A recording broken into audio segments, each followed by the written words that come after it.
Assalamu alaikum жалпы Кыргызстандык мекендештер. Акыркы мезгилдерде ушул эл арасында кимдер менен эле сүйлөшпөсөң эле өлдү. Кыргызстандын келечеги жок. Кыргызстанды тоноп кетишти.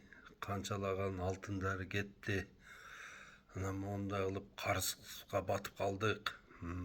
Болду эми деп анан жаштарыбыз болсо ачык эле айтып, эртерээк эле ушул окууну бүтсөм, ушул эрежеге жетсем, паспортумду алсам, анан кийин башка мамлекеттерге чыгып барып туруп ошол жактарда иштеп, анан өзүмдүн жашоомду ошол жакта улазам деген, анан Кыргызстанга эч качан кайтып келбеймин деген ушундай бир жаман ойлор калыптанып, мына ушуну менен жашап аткан биздин адамдарыбыз көбөйдү. Бир эле алар эмес, мына орто муун, анан улуу муун дагы ушинтип сүйлөп калды да. Айланайын кыргыздарым, силер эч качан антип ойлобоңуздар. Алтынды касып кетсе жери калды. Туура. Мына бизде азыр 4 миллион гектар жери бар. Эгерде баардыгыбыз биригип туруп, мына ушул мен канча жылдан бери айтып жүргөн багбанчылыкты колго ала турган болсок, мына ушул кеткендин баардыгын кайрып алсак болот. Кантип? Мына түштүк тарапта туугандар бадам деген өсүмдүк, мына аябай жакшы өсөт. Бадам сууну аз ичет. Мына ушул түштүк тарапка эң эле аз дегенде 3 миллиард бадам батат да. Бир бадам эң аз бергенде 10 эле доллардан киреше берсе, бир жылда 30 миллиард киреше көрүп турсак болот, туугандар. 30 миллиард. Бул деген кумтөрдү 30 жыл кыргыздар өзү казгандай акчаны бир жылда таап турабыз. Түшүндүңүздөрбү? Анан мына ушул түндүк тарапка 4 миллиард фундук деген батат. Фундук деген жаңгак. Мына ушул фундук деген жаңгактан өтө көп сонун продукталар жасалат. Мына ушул бадам менен фундуктан май менен ун чыгат. Түшүндүңүздөрбү? Бул деген эбегейсиз байлык, бул деген кем болот биз үчүн. Ошон үчүн туугандар, Кыргызстандын келечеги аябай кенен. Бирок силер мени угушуңар керек да. Ушул Абдулланын айтканын угуп, ар бир сантиметр жерди койбой бак кылыш керек. Урматтуу элим, антип жерди, элди, сууну ушундай чоң, эбегейсиз жаратылышы өтө жакшы жерди таштап каяка барасыңар? Каяка барасыңар? Америкага барганда көрдүңөр го, Америкада да жашоо кыйын. Ал жерде эмне мыктылардын мыктысы жашап кетет. Мына Кыргызстанда өлбөй эле турсаң, хан жегенди жейсиң. Ошол падыша кийгенди киесиң, өлбөй эле турсаң Кыргызстанда. Ошон үчүн урматтуу кыргыз элим, мына ушундай жерди чанып каяка барабыз? Баардыгыңыздарды айтамын. Мына азыр аябай сонун учур. Мына декабрдын 20-сына чейин көчөт отургузса болот. Мына түштүк тарапта. Мына түндүк тарап болсо жазга даярдангыла. Миллиондоп, миллиарддап көчөттөрдү алып келип отургузалы. Кыргызстандын келечеги мына кыргыздардын колунда. Анан тонолуп калган Кыргызстан, анан кийин болду, бул жагандай болбойт деп. Ошол саясатчыларды саясатчы кылган ким? Ошол эл. Эл деген тандоону билиш керек. Экономиканы көтөргөн ким? Бул эл. Тандоону билиш керек. Урматтуу туугандарым, мына өзүбүздүн өндүрүштөн чыккан баардык продукцияларды эмне сатып алып жеңиздер өзүңүздөр. Өзүбүздүкүн өзүбүз колдойлу. Мына азыр Россиянын быштагына Кыргызстандын бардык магазиндери сырга толуп жатат да. Ал сыр эмес, туугандар, ал жөн эле ушул пальманын майынан жасалган бир вещество. Ал быштак эмес. Мына ошол эле учурда өзүбүздүн эң таза быштакты почти 5 миллион долларлык быштакты башка мамлекеттерге сатып атабыз, экспорттап. Мына ошонун көлөмүн ашыралы дагы биринчи өзүбүз тоёйлу, органикалык жакшы тамак ашка өзүбүз тоёйлу, анан башка жакка сатканы шашалы. Балдын тазасын сатабыз, сары майдын тазасын сатабыз, эттин тазасын сатабыз дагы өзүбүз болсо эмне жалаң ушундай гмо бирдемелерди жеп отурабыз. Айланайын кыргызым, сен эмне жеп атасың? Сен эмне кийип атасың? Сен эмнени сүйлөп атасың? Ушул 3 нерсеге маани бере турган болсок, анан өнүгөбүз. Урматтуу кыргыз элим, Кыргызстанды тонолду деп таштап кетпеңиздер. Кыргызстан эми өнүгөт. Эми Кудай кааласа Кыргызстан өнүгөт. Бардыгыңыздарды айтамын. Ар бир кыргызстандык баг отургузуу идеясы менен ооруш керек. Ар бир кыргызстандык баг отургузуу идеясы менен ооругандан кийин, анан кийин Кыргызстан өнүгөт. Кыргызстандын өнүгүп өсүүсү биздин колдо. Урматтуу кыргыз элим, бардыгыңыздарды айтамын. Кыргызстандын өнүгүүсүнө өз салымыңарды кошкула.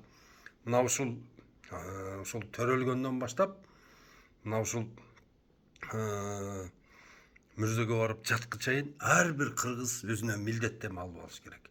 Аял болобу, кыз болобу, келин болобу, эркек болобу, мырза болобу, абышка болобу, өзүнө милдет алып алыш керек. Мен ушул Кыргызстанда 1000 дарак отургузуп коюп анан кетишим керек дегиле. Анан жерим жок, ана мына дебегиле. Жер алхамдулилля жетиштүү. Кыргызстанда 4 миллион гектар жер бар. Азыр иштеткени жарамдуу. Дагы аракет кылсак, дагы 2 миллион тапсак болот. Бардыгыңыздарды айтамын, баг отургузуу идеяны колдоп чыгыңыздар. Ар бир кыргызстандык ушунун үстүнөн иштеңиздер. Ар бир демиңер жаратмандык менен коштолсун. Ар бир кылган ишиңер жаратмандык менен коштолсун. Өзүңүздөргө чоң максат койгула. Кудай кааласа 10 гектар жерди бак кыламын. Интенсивдүү, мына көп түшүм берген, сапаттуу түшүм берген бак кыламын. Ошону менен менне Кыргызстандын ВВПсын көтөрөм деш керек. Мына азыркы жазып аткан триллиондор, мынанда триллиардка чыгып кетти, бюджет анттык, мынтык дегендердин бардыгы туугандар бирдеме менен бекемделиш керек. Килограммдап алма, тонналап, миллион тонналап бадамдар, миллион тонналап хурма, анар, анжир, хурма, жүзүм, алмурут кайналы чыгып турса, жаңгак чыгып турса, анан кийин ошону ВВПны өстү десе болот да. Мына ошону өнүгүү десе болот. Анан жөн эле кагаздарга жазып алып эле 2 триллиард, 3 триллиард, 5 триллиард деп апендиге окшоп бири-бирибизди алдаганы токтотуш керек.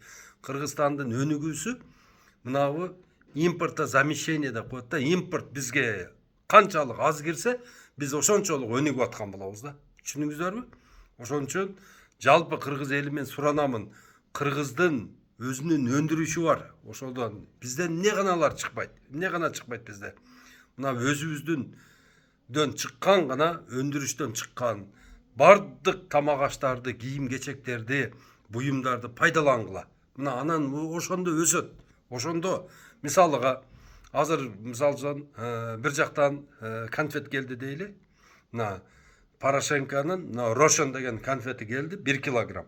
Ошол 1 килограмм конфет 500 сом боло турган болсо, ошо 500 сомдун ичинде анын деген жасалышы, анын материалы, анын деген бардык расходниктери кошот.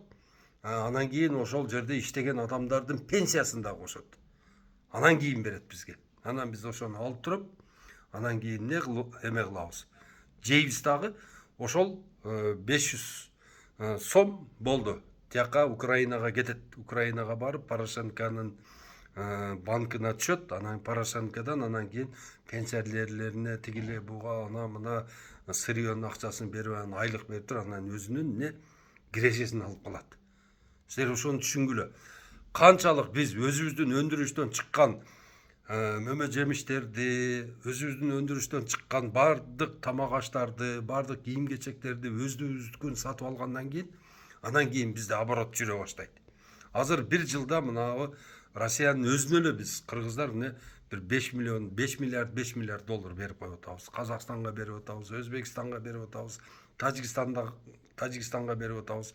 Мына азыр Ташкент Өзбекстан экинчи Кытай эле болуп калды. Эмне гана чыгарып айтат. Булар ал жактан эмне алып атат?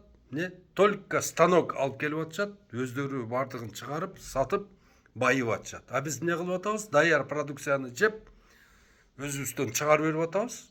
ангел көрүп атат. Жегенде ангел көрөт деген сөз бар эле. Ангелге чыгарып берип атабыз. Ошол эле кезде миллиондон ашык ушул жердин бардыгын бак кылып, бардыгын фабрика, завод кылып, бар жокту ишти жүрүштүрө турган азаматтарыбыз барып туруп Москвада Россиянын стройкаларында, Россиянын торговлясында, Россиянын доставкасында, Россиянын производствосунда иштеп атышат ошолор. Ошол 1 миллиондон ашык азамат келе турган болсо, күнүгө мисалы үчүн ар бири 100дөн көчөт отургуза турган болсо, бир күндө 100 миллион көчөт отургузушат. 100дөн эле отургузганда. 1000ден отургуза турган болсо, күнүгө миллиард. Элестетип көргүлө, күнүгө миллиард көчөт отургузуп коет. Ошол миллион адамды алып келип туруп, мисалы үчүн өзүбүздө иштете турган болсок, жумуш деле калбай калат. Бар жок производство жүрүп, бирок ушунун бардыгын ойлонуп, ушунун бардыгын жолго сала турган бир механизм керек болуп атат да. Буну стратегия, план дейт буну. Мына биздин мамлекетибиз азыр отуруп алып, ар бир айылдын өнүгүшүнүн планын түзүп чыгыш керек. Ар бир региондукун түзүп чыгыш керек. Азыр мына губернаторлор, акимдер, айыл өкмөттөр, айыл башчылар жөн эле булар мындай креслону шлифовать этип эле отурушат. Бирөөнүн бир мындай өзүнүн иштеп аткан, бир башкарып аткан территориясында бир мындай бир алгылыктуу планы жок. Бир ишкерлер бирдеме курса эле бара калып эле лента кесип эле, калпакты кийип алып, сүлкүлдөп эле, мынантип эле обед болоюн деп калдыбы деп эле окшогон бир бул эмне деген башкаруучулар булар булар асынып өлүп албайбы? Ушинтип башкаруучу болгондон көрөк уялбайбы? Бет барбы буларда? Ушунча 33 жылдан бери мен жетекчи болуп жүрөм. Өзүмүн ушу кара курсагыман башка не кылдым деген суроону булар өзүнө качан берет? Мына өзүнө 2 этаж там салды, өзүнө джип кылды, бир гангирбаш балдарын апарып туруп бир жерге ишке жайлаштырышты, эме кылды. Алары булардан чоң чичип атат азыр. Алары аяка барып алып. Не кылды ушул чоңдор бизге? Эмне кылды? Мына биздин эмебизде, историябызда бир 1,5 миңдей жогорку кеңештин депутаты болуптур. Ошонун ичинен бир сөзгө аларлык, бир алгылыктуу иши бары бир 2 же 3 да. Калгандары полный бок басарлар. Биздин историябызда канча премьер-министрлер болуптур? Бардыгы бок басарлар. Министрлер бардыгы бок басарлар. Бир дагы алгылыктуу бир иши жок. Мен силерге ответственно айтып атам. Себеби дегенде булардын миесинде бир только өзүм өнүгөйүн деген адамдар келди да бизге. Азыр деле ошондой начальниктер отурат. Азыр деле ошондой башкаруу. Азыр эч бир мынантип кыргыз элим өнүксүн. Токто, мен эмне кылып атам? Мага бийлик айлыкты берип атат, бюджеттен адамдар бюджетти толтуруп атышат. Бар жок бюджеттен келип атат. Мен эмне кылып атам? Мен бул жерде эмне отурамын? Мына бюджеттен акча келди. Эмне кылып атам? Ошол акчаны бир үнөмдүү пайдаланып бир ишке салбаймынбы мен? Өзүмүн облусумда, районумда, өзүмүн айылымда бир жакшыраак бир иш кылып берейин деген адам жок да. Бардыгы эле эптеп эле ошол креслону сыйгалак кылып туруп, ошо менен мантип туруп анан жогорку неме кеңешке барып отуруп калса, ошол жерде 5 жыл бизге керек эмес мыйзамдарды сатып, өзүнө движение кылып, эптеп, септеп ошол жерде 5 жыл калым алса, анан кийин эле өлсө, анан жылкы, чоңураак жылкы союлса, ошентип анан кийин посмертный герой деп бирдемени берип койсо, ошентип максат кылып сен Алла субхана ва тааланын астына барганда эмне дейсиң? Эмне деп жооп бересиң? Мен сага ушундай жаштык бердим. Мен сага мына оттон болгон көйнөк кийгиздим. Мына кызмат деген ошол болот. Оттон болгон көйнөктү кийип туруп сен эмне иш кылдың? Эмне катыныңа норка шуба эле алып бердиң? Ошол чоң жедиң, чоң туалетке бардың. Анан кийин бир балбет бокко жарабаган балдарыңы бир жерге тыккыладың. Ал эшектериң барып алып бир жерде арак ичип, кыздарды насиловать этип, башка бир иш кылбады деп кантип жооп бересиң? Мына азыр эгерде мына ушул губернаторлор угуп аткан болсо, ушул район акимдер угуп аткан болсо, бетиңер жок экен. Жөн эле кетип калбайсыңар өзүңөр. Айыл башчылар, айыл өкмөттөр, силер колуңардан эч нерсе келбейт. Силерге Алла Таала аны берген эмес. Силер эгерде кыла турган болсоңуздар, буга чейин канча жолу аким болдуңар? Канча жолу губернатор болдуңар? Канча жолу айыл башы, айыл өкмөт болдуңар? Канча жолу ошол айылга Депутат болдуңар. Не кылдыңар? Чоң жеп, чоң ичип, чоң туалетке барып эле жүрдүңөр да, өзүңөрдүн понтуңарды урдуңар. Мынандай неме сленг менен айткандачы, өзүңөрдүн эле понтуңарды урдуңар, жүрдүңөр. Мына силердин айыңардан азыр эмне элдин бардыгы эмне оңолбой деген Кыргызстан өлүп турду. Баргандарды эмне кылып атасыңар? Бир жакшына документин бүтүрүп, нардан бери ишкерлерге жардам бериштин ордуна отуруп алып, жерге ар кандай шлагбаумдарды коюп алып, ар секиргенде 100 миңден, ар бир секиргенде 200 миңден алганы аракет кылып атасыңар. Не кылып атасыңар силер? Айыл башчылар, балдар силерге барып атат экен, айыл өкмөттөр. Эмнерге бак кылайын дедим эле, жер бериң, жардам бериң десем, не кылып атасыңар? Болбойт, жайыт не болбойт. Жайытта эмне силерге окшогон бокбасар эч нерсени бир пайда келтирбеген малдар жайылып жүрөт ал жерде. Кайсы, мисалы үчүн бир Голштен деген уйдун пайдасын мисалы үчүн 12 уйдан ала албайсың. Не кереги бар олорду жайдырып? Үйдө баккыла малды деген мыйзам чыгарбайсыңар. Ошону стимулировать этпейсиңерби? Ошол жерде 2000 айыл башчы, канча 140 айыл өкмөт, 40 райондун башчысы, 7 губернатор эшекте калап атасыңарбы? Бөлбөйсүңөрбү? Мал бага турган жер, баккыла турган жер. Адамдар силердин айыңардан, ошол силердин бюрократияңардан адамдар баккыла албай атат. Ойлонбойсуңарбы ошону? На, ушинтип айта турган жетекчи керек болуп атат. Бул ушу сөздөрдү эң жогорку эшелондогу адамдар айтыш керек болуп атат. Айыл өкмөттөргө көзүңдү ач, көзүңдү ач, энең жер эмес ол. Эл сурап келдиби, бер. Условиясын жазап бер деп айта турган ушундай башчы керек болуп атат бизге. Мына азыр бак кылам десең, бул жер жайыт, пайыт, бирөөсү коюн кой берет, бирөөсү малын кой берет. Ушуну кантип мыйзамдаштыра албайсыңар? Мыйзамдаштырбайсыңар ушуну. Баккыла турган жерде отдельно болду. Ал жерге ар бир гектарына 3000-4000 доллардан акча кетет, малдан тосом деп. Болду, шлагбаумду коюп, бул жака малды өткөзбө. Бул мына 100 000 гектарга только бак кылыныш керек. Бул жака мал өтө турган болсо, ал мал уже мясокомбинатка кетет. Мясокомбинаттан нары деген карлар үйүнө, тетиги детдомдорго, баягы эмелерге, индомдорго кетет, больницаларга кетет ушул мал деп коркутуп койбойсуңарбы? Мал ошондо эл ойгонот. Токтоп тур. Бул мал багыш болбой калыптыр. Бизге жарабайт экен да бул. Мына Баткен облусту, Ош облустун мисалы үчүн айрым эле мисалы үчүн Алай, анан кийин Алайку, Каракулжага эле мал уруксат берип, мына Өзгөнгө, Кара Сууга, Арабанга, Нокатка, мына ушул Кызыл Кыяга, тетиги Кадамжайга, Баткенге, тетиги Лейлекке мал бага турган жерлерин обозначать этип бере турган мезгил келди. Ысык көлдө мисалы үчүн бар жокто жедирип жүрүп атасыңар. Чүйдө мисалы үчүн таласта ушундай проблема бардык жерде. Айланайын, силер не кылып отурасыңар силер? Мына айыл башчы, губернатор, район аким жетекчиси, айыл өкмөттөр не иш кыласыңар силер өзү? Не иш кыласыңар? Эч нерсе кылбайсыңар. Жөнүнө отурасыңар.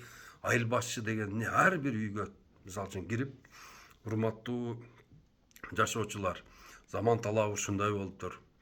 Мына огородуңардагы эски алмаларды, тал терек бардыгын алыш керек экен.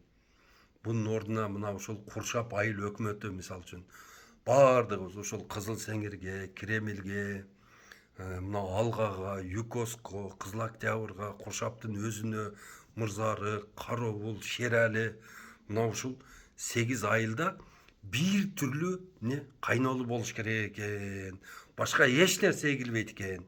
Бар жокту кайнолуну ушу кайрактагы жерлерге, сугат жерлерге, үйдүн огородуна бар жокко только бир түрдүү стенли эгишибиз керек экен. Болду, бүгүндөн башталды. Мына соксойгон теректер, могу сапсайган мырза, баягы мажырым талдар, мына бака теректер бардыгы эски жаңгак, эч нерсе калбаш керек экен. Бардыгы бир түрлүү дарак эгиш керек экен деп туруп ошону эктирип койсоңор, мына ушул Куршап зонасы, мына Куршап зонасы, мына ушул Куршап сайдан баштап туруп, мына Өзгөн сайга чейин, ортолукка, анан биягы болсо Жалпак ташка чейин, биягы болсо Жаманадыр, бар жокту бир түрлүү слива кыла турган болсоңуздар, мына ошол жерге эмне жок дегенде 20 фабрика түшөт. ошону кургатып, упаковать этип, ошону деген жем кылып, пюре кылып, ошол сливаны башка мамлекеттерге экспорт кыла турган потенциал ачылат дагы. Ошол дотацияда отурасыңар, шалпайып дотацияда отурасыңар, мамлекеттен акча сурап. Ошолордун бардыгы эмне өзүн эмне профицит менен чыгат элеңер.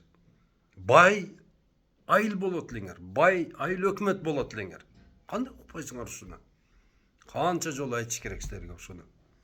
Мына депутаттар шайланды, дардаң этип бардыңар.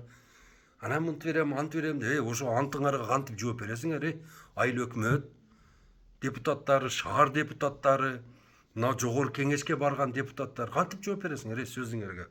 Кантип жооп бересиңер? Эртеге Алланын астына барганда ар бир убадаңардан сураласыңар. Илля билля. Мына Алла субханала ва таала ар бир убадаңарды сурап алат. Ар бир трансформаторду сурап алат, шагыл жолдорду сурап алат. Баргандан кийин мектепти сурап алат. Мындай кылам деп. Ол силердин милдетиңер эмес эле.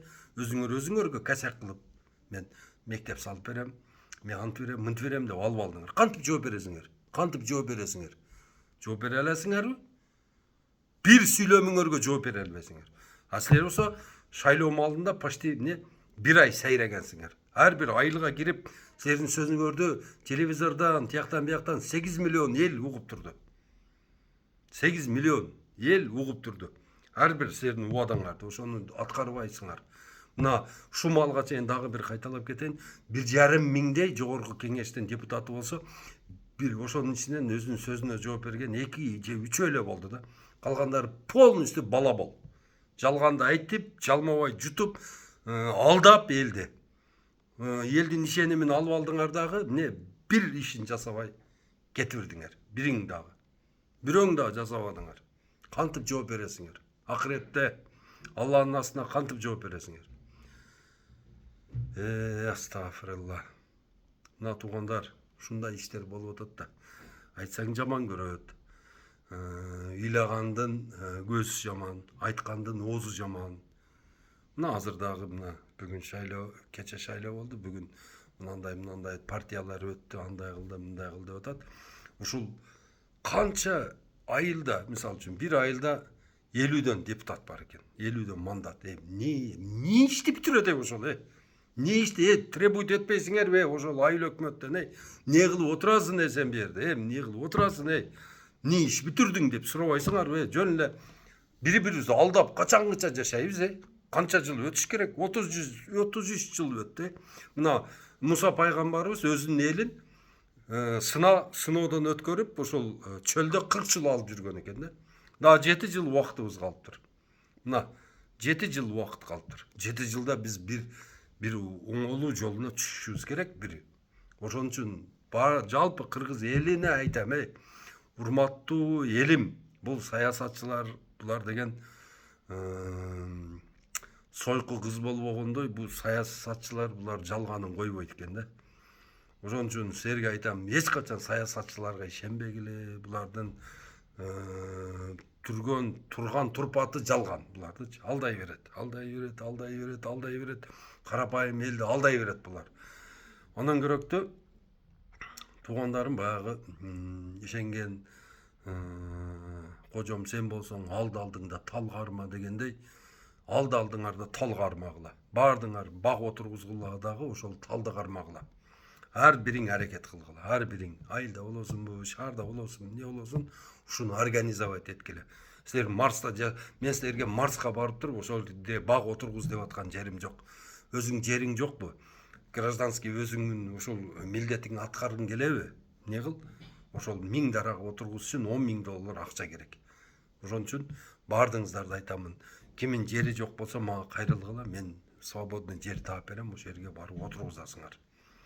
Правда, благотворительный бак болуп калат, но зато ал ошол плодоносить этип келип туруп, ошол общий суммарный Кыргызстандагы арзанчылыкты алып келет да. Ушул нерсе Кыргызстандагы жашоо деңгээлибизди көтөрөт. Ошон үчүн бардыңыздарды айтамын, баг отургузуу идеяны быш кармагыла дагы баг отургузуу идеясы менен кеткиле. Мына ушул азыркы айыл өкмөттөр, айыл башчылар, район жетекчилери, губернаторлор дагы ушул баг отургузуу идеяны кармагыла. Budan başka hiç kандай şansыңar yok. Anan keyin gez sal veremin, anan keyin kömür ken açı veremin, anan danday kıla, mınday kıla, mıntı önüktürürüm. Это все фигушки вам. Hiç kimselerge жөнөкөйлө эмени бере койбойт. Онун көрөктү эл менен болгула дагы элди көтөргүлө. Элге түшүнүү иштерин, түшүндүрүү иштерин жүргүзгүлө. Ар бир айылга барып түшүндүрүү иштерин жүргүзүп, мына бош жаткан жерлердин документин батыраак бүтүрүп, элдерге таратып, ошол жерде колунда бар балдарды тартып, ошол өзүңүн айылыңа бак отургузган аракет кылышың керек. Ошол мисалы үчүн Куршап айылы болсо, Куршап айылдагы биздин Куршап айылда иштебеген жердегиси жок да, баардыгы бандити да дагы бар, таксиси дагы бар бизде. Бизде деген мындай Америкада жүргөнү дагы бар, Россияда дагы жүргөнү бар, өзүнүн чоң заводдору бар, прокуратурада иштегени бар, сотто иштегени бар, куршаптыктардынчы о правительствода иштеп депутат болгондору дагы бар да бизде. Бизде деген Адахан Мадумаров бар. Мына ушул бардык ошол саясий Куршаптын элитасын бириктирип, башын бардык кыйындарды бириктирип, мына ошол жерге ушундай бир стимулировать этип, ушул суроону вопросту приоритеттүү коюп туруп, ошол Куршап зонасына мен орто эсебимде где-то бир эң эле кеминде бир 300 миллион слива батат да. 300 миллион слива бизге жыл сайын 10 эле доллардан киреше алып келе турган болсо, элестетип көргүлө, биз немеге почти 3 миллиард доллар киреше киргизип коебуз да. Түшүнүңөрбү? 3 миллиард доллар Куршап зонасына эле. 3 миллиард доллар. Бул деген боло турган иш да. Бул деген утопия эмес, бул жалган эмес, бир эч кандай эмес. Бул мисалы үчүн ошол Стенли 50 килограмм берсе, ошол Стенлиди 20 сомдон сата турган болсоң, мына 1000 сом акча болот. 1000 сом акча боло турган болсо, ошо 50 килограмм. Ошол как раз мне 10 доллар акча болот. А бул деген эми эң арзан берип бергенде да. Түшүнүңөрбү? Ошон үчүн баардыгыңыздарды айтамын. Бак отургузуу идеяны колдоңуздар. Кыргызстандын өнүгүүсү ар бир кыргызстандыктын колунда. Биз аракет кылмайын, эл аракет кылмайын, мамлекет өнүкпөйт. Баардыгыбыз эле чача-пача ана мына деп эле мынантип эле бири-бирибизге тарынып иш кылбай эле талтайып жатып, ата балага, бала атага тарынып, кыз энесине, дагы бир нерсесине мындай болуп, өзүбүзчө эле мынандай болуп жүрө берсек болбойт. Бир ушундай максатты бирге коюп туруп, аракет кылып, Кыргызстандын жерин баардыгын бакка толтуруп туруп, мына ошону ВВП дейт. Ошодон чыкканды упаковкалап, жууп, тазалап, бышырып, как кылып, ошону дүйнө жүзүнө сата турган болсок, ол вот ошону өнүгүү деп коет да. Анан жөн эле кагазга жазып алып, апендиге окшоп ол сөзгө өзүң да ишенип алып, анан мынанча триллиард болуп кетти. Анан мынанча триллиард, кийинки жылы болсо мынанча триллиардка чыгабыз десе, онусу болсо ар кимге айтып жүрүп триллиардка чыгат экенбиз. Бул деген жөн эле бири-бирибизди алдагандык да. Ошон үчүн урматтуу кыргыз элим, иштеш керек. Иштемейин эч майнап чыкпайт. Жөн эле бири-бирибизди алдап, убактыбызды кетирип жүрө бербейли. Бак отургузуу идеяны колдоңуздар, Кыргызстан өнүгөт. Бак отургузуу идеяны колдоңуздар, экологиябыз тазарат. Бак отургузуу идеяны колдоңуздар, мөңгүлөр эригени токтотот. Мына 2040 жылы өтө чоң кургакчылык келе атат. Мына ошол кургакчылыкка биз бир гана Кыргызстан эмес, жалпы Орто Азия даярданыш керек. 100 миллиард дарак отургузуп алышыбыз керек. Мына ошол 16 жылдын ичинде 100 миллиард дарак отургузуп алышыбыз керек. Вот ушуну ойлонушубуз керек, туугандарым. Бардыгыңыздарды айтамын, бак отургузуу идеяны колдоңуздар, багбан болгула. Бар болгула, багбан болгула, туугандарым. Ассаламу алейкум ва рахматуллахи ва баракатух.